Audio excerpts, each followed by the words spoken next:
అందరికీ నమస్కారం అండి. Welcome back to our channel Shri Lakshmi Varma official. మరి అమ్మవారి పాదాలు పూజలో పెట్టుకొని పూజించుకోవడానికి పసుపు ముద్దతోటి అమ్మవారి పాదాలని ఏ విధంగా తయారు చేస్తారో ఒకసారి ఈ వీడియోలో చూసేద్దామా. మరి నేనైతే శ్రావణ మాసము ఒక శుక్రవారం అయితే ఇలాగా అమ్మవారికి అయితే చక్కగా పాదుకులు తయారు చేసి చక్కగా పూజించుకున్నానండి. మరి మీలో ఎవరైనా ఇలా చేసుకోవాలి అనుకుంటే వీడియో చూడండి. పండగలకి పర్వదినాలకి అలాగే దేవీ నవరాత్రుల్లో కూడా చేసుకోవచ్చు అండి. నాకైతే కొంచెమే పసుపు పట్టిందండి.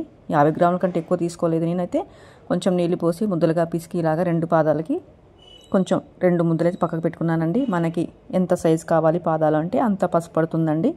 తక్కువ పసుపుతోటి నేను 2 పాదాల అమ్మవారి అయితే తయారు చేసుకున్నాను. ఈ విధంగా పాదాల షేప్ అయితే చేశానండి. తడి పెడుతూ చేయాలండి. తడి లేకుండా అయితే పాదాలు ఇరిగిపోతాయి. ఇలా తడి అద్దుతూ చక్కగా అమ్మవారి పాదాలు అయితే అలంకరించుకొని చేసుకున్నాను.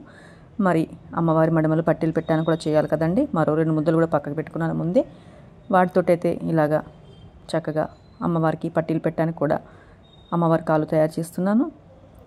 చేసింది మొదటిసారి అండి. చక్కగా వస్తుందో రాదో అనుకున్నాను, కానీ నాట్ బ్యాడ్ అండి, బాగానే వచ్చింది. ఏంటి ఇలా వస్తుంది ఇలా చేస్తుంది అని అయితే అనుకోకండి. మంచిగా పట్టీలు పెట్టి మట్టలు పెట్టి పారాని రాసిన తర్వాత అయితే అమ్మవారి పాదాలు ఎంత ముద్దుగా ఎంత అందంగా ఉన్నాయో తెలుసా అండి. మరి వీడియో లాస్ట్ వరకు చూడండి అమ్మవారి పాదాలు ఎలా ఉన్నాయో. ఇంకా ఇలా ముద్దలు తయారు చేసిన తర్వాత అయితే వేళ్ళను కూడా నేను చక్కగా ఒక పుల్లతోటి సైజు బొటన వేలు చిటికిన వరకు అలా గీసుకున్నానండి. కావాలంటే పిండితోటి మనం వేళ్ళను కూడా చేసుకోవచ్చు. ఇంకా అంత పెద్ద ప్రాసెస్ ఎందుకని చెప్పేసి అయితే నేను సింపుల్ మెథడ్లో ఇలా చేశాను. ఇంకా నేను అప్పటికప్పుడు అనుకున్నానండి, అందుకే ఇంట్లో ఇలా తిలకం ఉంటే అన్ని తిలకంతో ముగించేశానండి. ఎక్కువ ఆర్భాటంగా నెయిల్ పాలిష్ అని అవి స్టోన్ ఐటమ్స్ అని అలా ఏమీ ప్రిపేర్ చేసుకోలేదండి. సింపుల్గా పారాని లాగానే చేశాను. ఇంకా ఇంట్లో ఉన్న వాటితోటే పూసల దండ ఉంటే అమ్మవారికి చక్కగా పూసలతోటి పట్టీలలాగా అలంకరించానండి. పట్టీలు పెట్టగానే అమ్మవారి కాళ్ళకి ఎంత కల వచ్చేసిందో చూడండి. ఎంత ముద్దుగా ఉన్నాయి అమ్మవారి పాదాలు. ఇంకా చూస్తూ ఉండండి ఎలా చేస్తున్నానో. చక్కగా పారాని రాశాను అమ్మవారికి అయితే. అసలు ఆ పాదాలు చేస్తున్నంతసేపు అమ్మే వచ్చి కూర్చుందేమో ఇంట్లో అన్నంత ఆనందంగా ఉందండి. అసలు ఎంత ముద్దుగా ఉన్నాయంటే పాదాలు. అసలు అమ్మవారు పాదాలు చేయడం కూడా ఒక అదృష్టమే అనిపించింది నాకైతే ఈ పాదాలు చేస్తున్నప్పుడు. ఎందుకంటే నేనైతే ఇలాగా పూజలో చేసుకోవాలి అమ్మవారి పాదాలని ఎప్పటి నుంచో అనుకున్నాను, కానీ నాకు వస్తుందో రాదో అనుకున్నాను. ట్రై చేశానండి, వచ్చింది. కొంచెం ఏదైనా 10% మిస్టేక్ అయి ఉంటుంది, కానీ 2-3 సార్లు ట్రై చేస్తే ఇంకా చాలా చక్కగా వస్తుందండి ఎవరికైనా. చూశారు కదా, పారాని పెట్టి చక్కగా చుక్కలు పెట్టిన తర్వాత బొట్లు పెట్టిన తర్వాత అమ్మవారి పాదాలు ఎంత నిండుగా ఎంత అందంగా ఉన్నాయో. మరి మీలో అమ్మవారి పాదాలు ఎంతమందికి నచ్చాయో కామెంట్ చేయండి. అమ్మవారి పాదాలు బాగున్నాయి అనిపిస్తే కామెంట్ చేయండి శ్రీమాత్రే నమః అని. మీరు కూడా ఇలాగా సింపుల్ మెథడ్లో చేసుకోండి.